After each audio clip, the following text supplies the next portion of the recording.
Als mein Sohn Livio eine Tonybox wollte, dachte ich mir, das kann ich doch selber bauen. Was als kleines Bastelprojekt anfing, wurde zu einem echten Abenteuer. Mit Umwegen, Rückschlägen und Hilfe von KI. Und am Ende einem sehr glücklichen Kind. Bleibt dran, wenn ihr wissen wollt, wie ich mein Ziel trotz aller Hürden erreicht habe.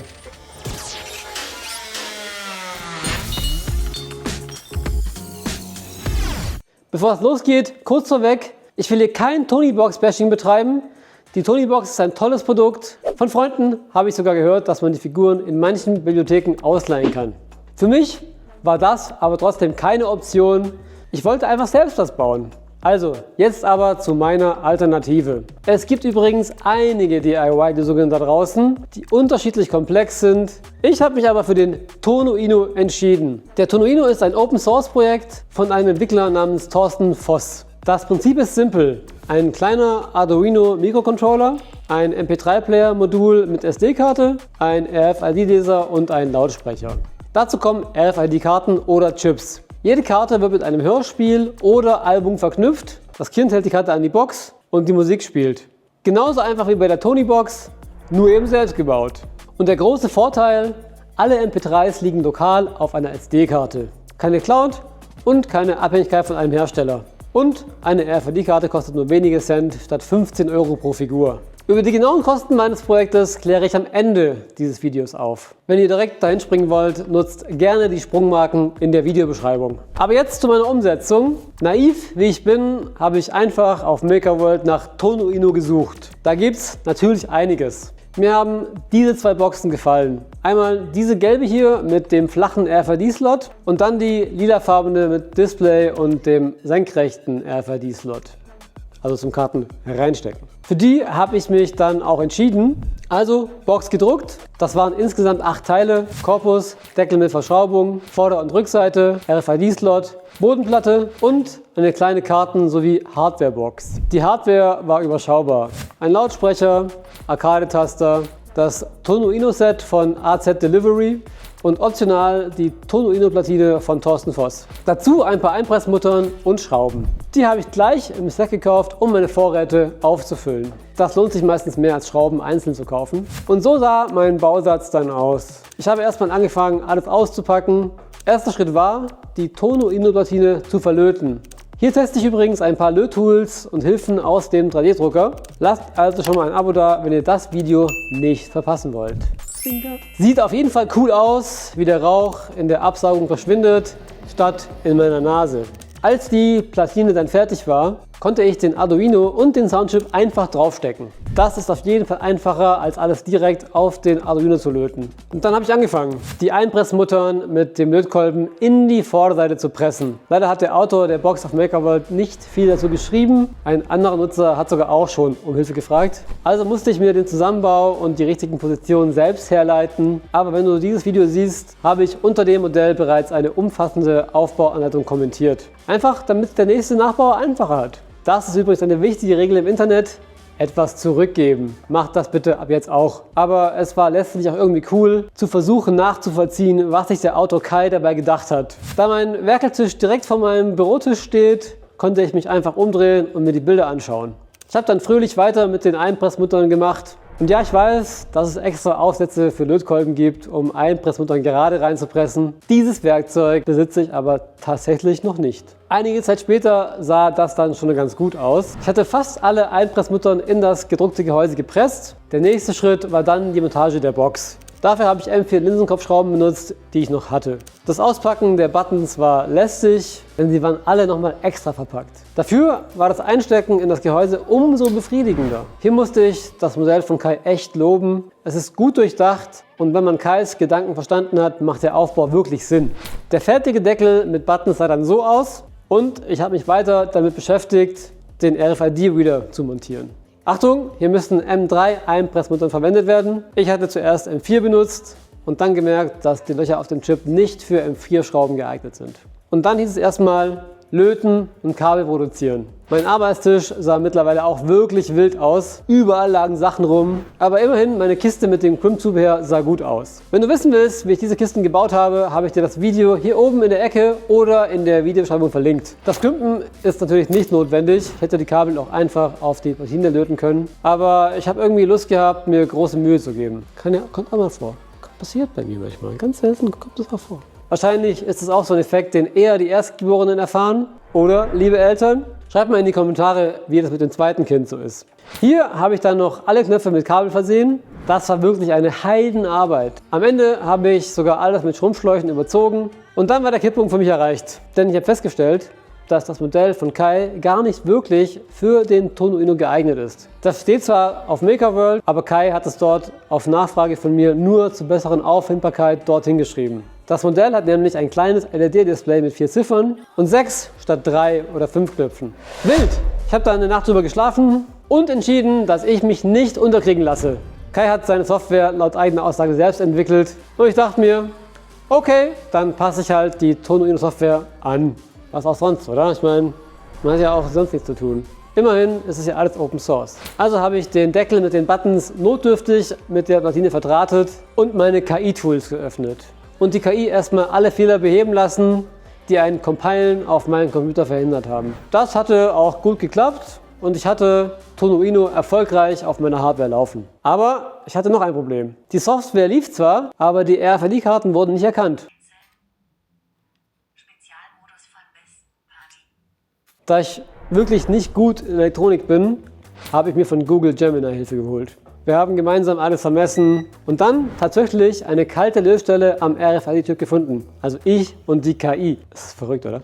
Als ich diesen Fehler dann behoben hatte, konnte ich endlich einen Chip auf den Laser halten und er wurde erkannt. Das hört man noch an diesem Beep-Geräusch oder diesem Kling-Geräusch. Im Anschluss habe ich erstmal die Unterstützung für den 6. Taster in die Software eingearbeitet. Also reingewiped, beziehungsweise einarbeiten lassen. Ich habe wirklich keine Zeile Code selbst geschrieben. Das hat alles Cursor AI für mich gemacht. Ist schon krass. Mein Arbeitsfokus hatte sich darauf auch weg vom Basteltisch hin zu meinem Arbeitsschreibtisch verschoben. Der letzte notwendige Schritt in der Softwareanpassung war dann noch die Unterstützung des Displays. Ich habe dann einfach den Amazon-Link in Cursor gefüttert und mir sagen lassen, wie ich das jetzt verkabeln muss. Habe noch die Pins umgelötet. Spoiler, das war übrigens eine schlechte Idee.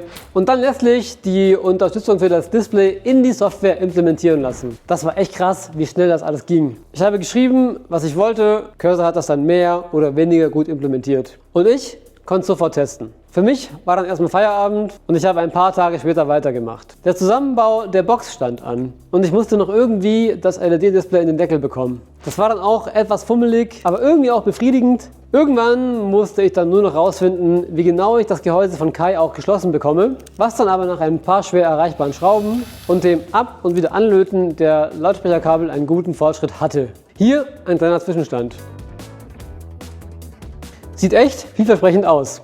Und auch beeindruckend, wie das dann doch recht voll ist. Also voller Kabel und Zeug, was da innen drin ist, ihr wisst. Tatsächlich habe ich dann noch einen Schalter gefunden, der genau in die Aussparung von Kai passt. Mein Plan war, einfach eine Powerbank mit in die Box zu packen, damit die ganze Kiste mobil bleibt. Übrigens, der Akku meiner 3000 mAh Powerbank hält etwa eine Woche im Betrieb mit einem einjährigen Kind. Ich habe dann noch sofort aufgeräumt und tada, da ist sie, meine fertige Tono-Ino Box.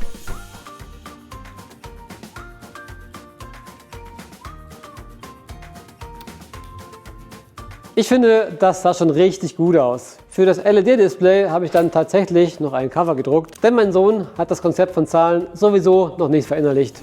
Die Abdeckung mache ich dann einfach in ein paar Jahren wieder ab. Der letzte Veredelungsschritt vor den Karten war dann noch die Beschriftung der Knöpfe. Ich hätte das natürlich auch direkt in den 3D-Druck einlassen können, also Multicolor Print, aber irgendwie hatte ich Lust, meinen Plotter zu verwenden. Ich habe also kurz ein paar SVG-Dateien im Internet gesucht, #FontAwesome, und sie an den Cutter gesendet und sie ihn aus schwarzer Klebefolie schneiden lassen. Das hat sehr gut geklappt und ich konnte die filigranen Beschriftungen mit einer Pinzette auf das Gehäuse kleben. Und so sah dann die wirklich finale Box aus. Was sagt ihr zu diesem Fortschritt? Schreibt es mir mal gerne in die Kommentare. Ich war jedenfalls froh, mich den gestellt zu haben und letztlich alle Probleme gelöst zu haben. Und damit konnte der spaßige Teil kommen. Die Audiodateien und RFID-Karten. Die Karten haben ein ganz normales Chipkartenformat und können mit der Tono-Ino-Box selbst beschrieben werden. Eine Karte zeigt immer auf einen Ordner auf der SD-Karte und hat einen bestimmten Abspielmodus. Von Party-Modus über Hörbuch-Modus ist für jedes Kind was dabei. Irgendwo in den Welten der Tono-Ino-Dokumentation hatte ich gelesen, dass sich Herma 5028 Universaletiketten gut eignen, um die Chipkarten zu bekleben. Die Grafiken für die Karten wollte ich natürlich auch nicht selber machen. Dafür habe ich ChatGPT verwendet. Hier habe ich beispielsweise ein paar schöne Karten für kostenlose Zahnputz-Songs generiert. Oder hier welche für Karten mit Katzen- oder Hundengeräuschen. Mit dem Herma Webtool konnte ich die Bilder dann relativ einfach in das passende Layout ziehen und ausdrucken. Das hat wirklich auch sehr gut geklappt. Bis auf die Tatsache, dass mein Drucker nach einem Update meine Third-Party-Tinte nicht mehr drucken wollte. HP! Warum macht ihr das? Das ist nicht nachhaltig. Naja, so sahen die bedruckten Bögen dann aus. Richtig gut für ein paar Minuten Arbeit, oder? Die einzelnen Labels konnte ich dann einfach vom Bogen abziehen. Und was soll ich sagen? Das ist so gut geworden. Schaut euch mal diesen Kartenhaufen an. In Verbindung mit der Box wirklich toll geworden. Ich weiß, Eigenlob. Okay, aber bevor wir jetzt zum Fazit kommen, noch kurz die Kosten. Für alle Teile für die Box habe ich insgesamt 78,83 € ausgegeben. Wenn ich das auf die tatsächlich benötigten Teile runterbreche, liegen wir bei etwa 55,71 €. Ich habe ja nicht alle 510 Schrauben aus dem Set gebraucht, sondern ungefähr 20. Eine einzelne Karte kostet mich, die Tinte vom Drucker mal außen vor gelassen, nach meiner Rechnung exakt 25 Cent. Das sind ja 50 Mark. 3 Cent für den Bogen und 22 Cent für die Karte selbst. Das finde ich wirklich vertretbar. Aber jetzt zum Fazit. Ich würde euch nicht empfehlen, diese Box zu nehmen, die ich verwendet habe. Nicht, weil sie schlecht ist, sondern weil sie nicht für die Tono-Ino-Hardware gemacht wurde. Wenn ihr nicht zufällig Software entwickeln könnt, macht es das nur umständlich. Sucht euch darum eine der vielen anderen,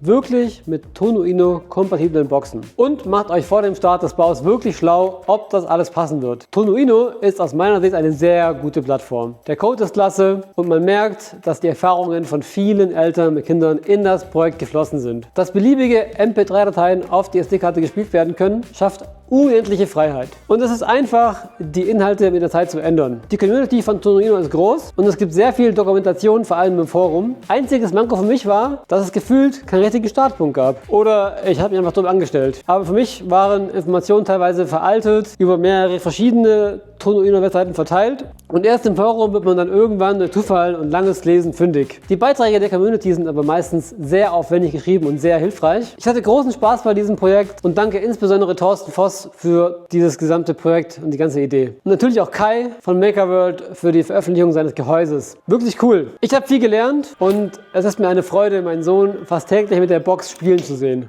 An dem ganzen Projekt habe ich in Summe übrigens etwa 20 Stunden gearbeitet, inklusive Filmen der ganzen Einspieler. Also vermutlich so 2 Tage effektiv, also 16 Stunden. Über die Zeit habe ich dann noch eine kleine Einführhilfe konstruiert und auf die Box geklebt, damit der Kleine es leichter hat, die Karten in die Box zu bekommen. Okay, das war's von diesem Video. In der Videobeschreibung habe ich ein paar nützliche Links und natürlich wieder alle Links zu den von mir verwendeten 3D-Druckdateien. Lasst gerne ein Abo da und schreibt mir in die Kommentare. Ciao!